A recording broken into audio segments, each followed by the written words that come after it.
So let's talk about one of the biggest economic experiments in modern history, India, from 1947 all the way to 1991.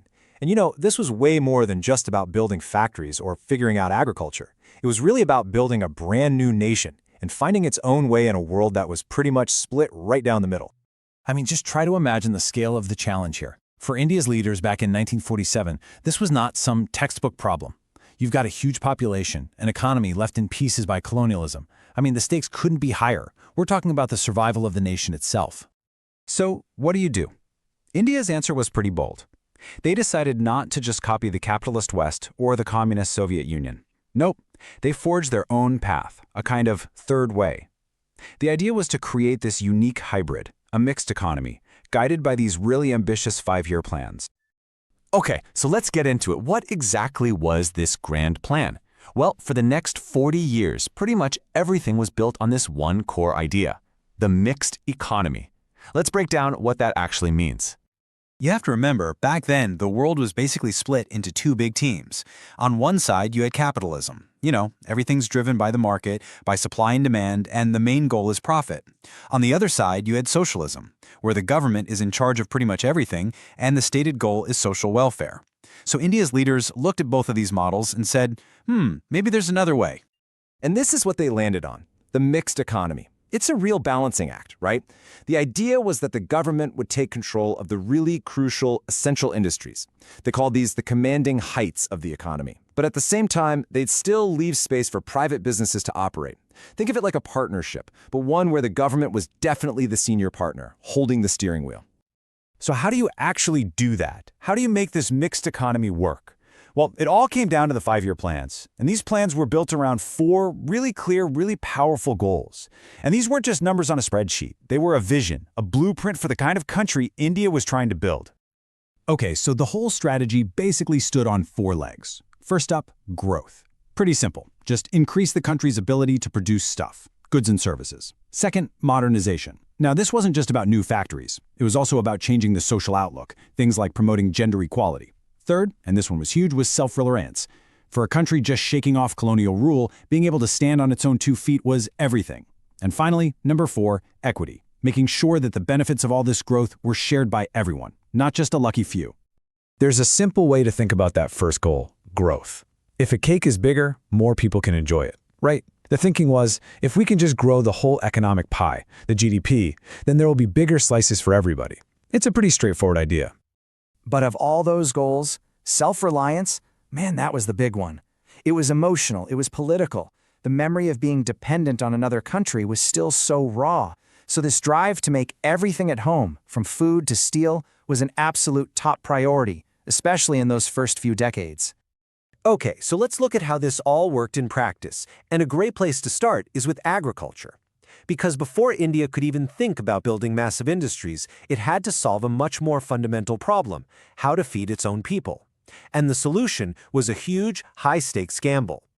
This plan became known as the Green Revolution, and you can think of it like a 3-step recipe. Step 1.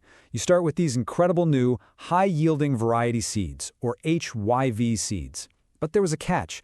These seeds were kind of high maintenance. They needed the perfect mix of reliable water, fertilizers, and pesticides to really shine. But when you got that recipe right, wow, the result was a massive, historic jump in food production that ended decades of stagnation. But like a lot of big changes, the Green Revolution was a story of 2 sides. The good news, it was undeniable. India finally achieved food security. Prices for food came down, and the government was able to build up huge buffer stocks of grain for lean times. But there's a flip side. The new technology was expensive, which meant that at first only wealthier farmers and states could afford it. So it actually made the gap between rich and poor farmers even wider. Plus, these new crops were often more vulnerable to pests. So what do you do about that inequality? Well, to try and help the smaller farmers, the government stepped in with subsidies, making things like fertilizer cheaper. But was this a perfect fix? Not exactly. This kicked off one of the biggest, longest-running debates in Indian economics. And it's a really classic debate. On one side, people argued that these subsidies were absolutely essential. How else were you going to convince a small farmer to take a huge risk on brand new technology? But on the other side, critics pointed out a major problem. When you make things like fertilizer or electricity super cheap, people tend to waste them. And that overuse of scarce resources, like water, had serious consequences. It's a perfect example of an economic trade-off, where a policy trying to solve one problem accidentally creates another. All right, so with the food situation getting better, India could turn its focus to the other huge piece of the self-reliance puzzle: industry. The goal was to build a powerful industrial base, literally from the ground up. The government laid out its whole industrial game plan in a big policy resolution back in 1956. And you can see how it worked here. They basically split all industries into 3 buckets. Schedule A was the really important stuff. That was 100% state-owned, no questions asked.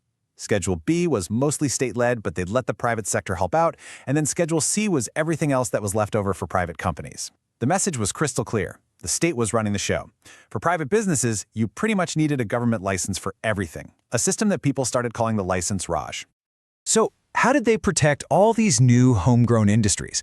The main strategy was something called import substitution. And the logic behind it is pretty simple, actually. If you want your baby industries to grow up strong, you can't just throw them into a fight with giant, experienced foreign companies. So you protect them.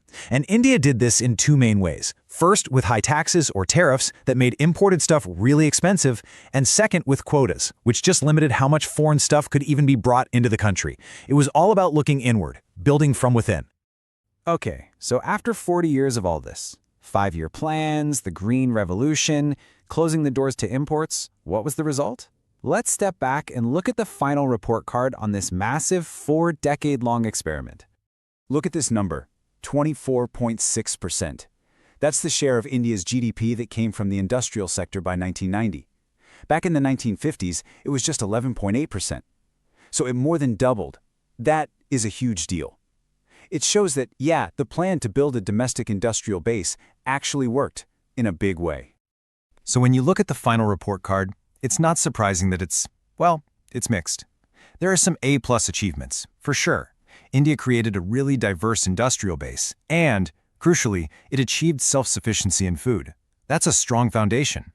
But there were also some big, glaring failures. A lot of the government-owned companies were super inefficient and just losing tons of money.